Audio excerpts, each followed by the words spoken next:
This conference will now be recorded.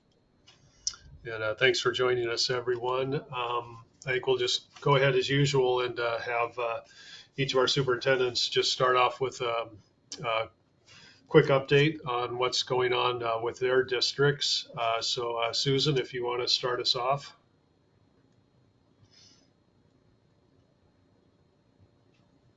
Sure. We're just continuing the course and following our protocols, our safety and health protocols, and our cases are remaining really low. And so we're really happy with the way that our staff, our teachers and our administrators and all of our staff, our custodians and our bus drivers are continuing the hard work. So once again, we're really happy with the way things are going. Our student attendance is really good, and um, and so that's really good to see. And our athletics, which are mostly moving indoors, is going really well. And our community is really supportive and following the guidelines. So we're just really thankful to everyone, and really thankful to our partnership um, with our local health authority. And we just had a meeting with them earlier. So we're just really happy with the way things are going. Okay, thanks. And I should have introduced you as talking for Seaside School District for folks who might be watching this later. Tom Rogozinski from Warrenton, what do you have for us? Yeah, similarly, I think we're pleased with how our fidelity to the protocols continue to work. Our case rates have been flat. From early on in the year, I think mirrored maybe the state and county rates being a bit higher. But no, we're in a good spot. I think we've refined our systems. The opportunity to contact trace with protocols being in place and seating charts and those things that allow us to keep the impacts of positive cases on the school programming to a minimum have been great.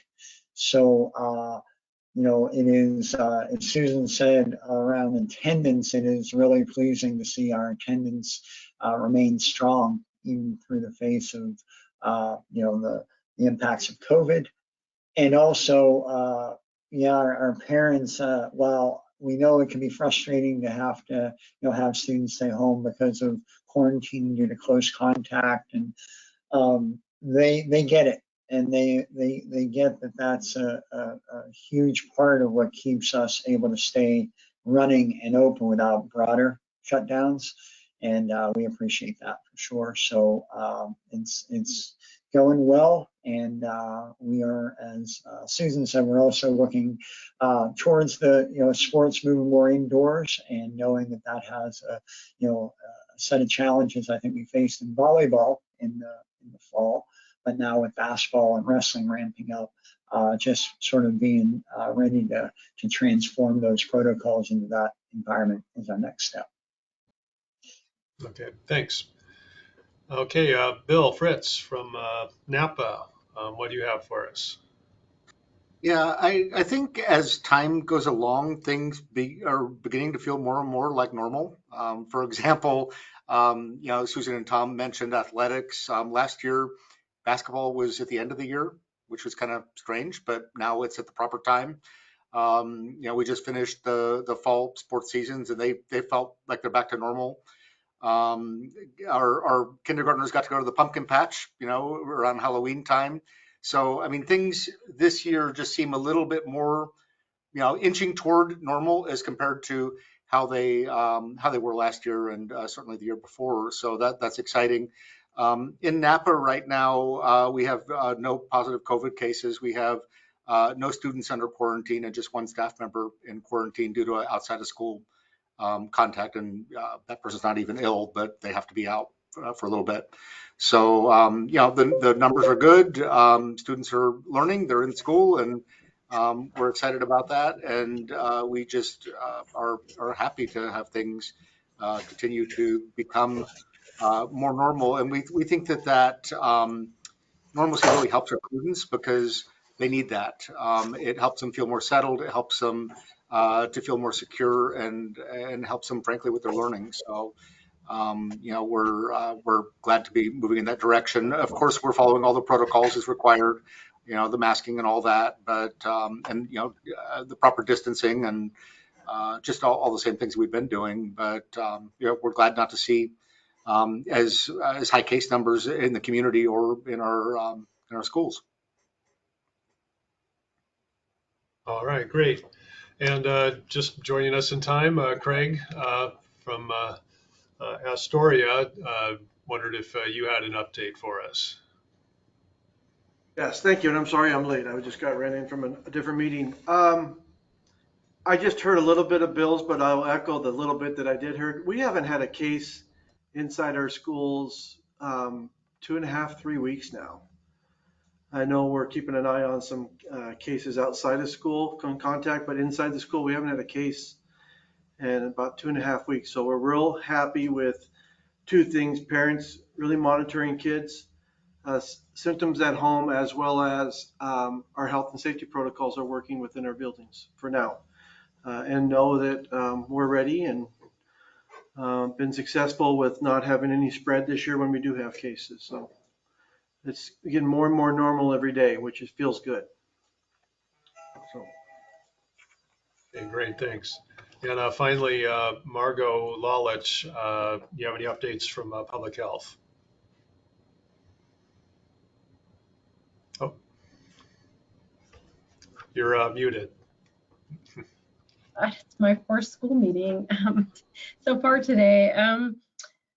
That, we're starting to roll out the pediatric vaccinations. And so I think we're all anticipating the impact that will have, a sigh of relief, and also just building a greater sense of herd immunity in the school setting since we've already vaccinated adults.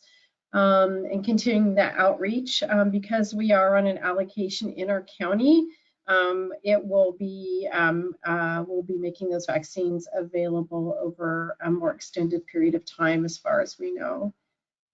And yeah, cases are low in our schools, and it's because everybody's doing their due diligence and following the guidance, and we continue to work very well together. And yeah. Okay, thanks. Looks like we have Ethan Myers from the Astorian. Do you have any questions for the participants? I don't at this time. Thanks. Oh. Well, looks like it'll be a pretty quick one then. If anyone has any final thoughts they want to add.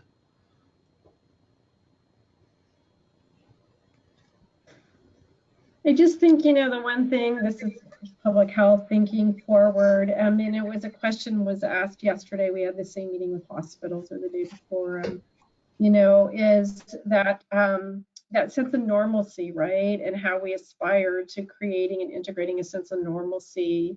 And yet what we know about the pandemic is that we're still learning a lot.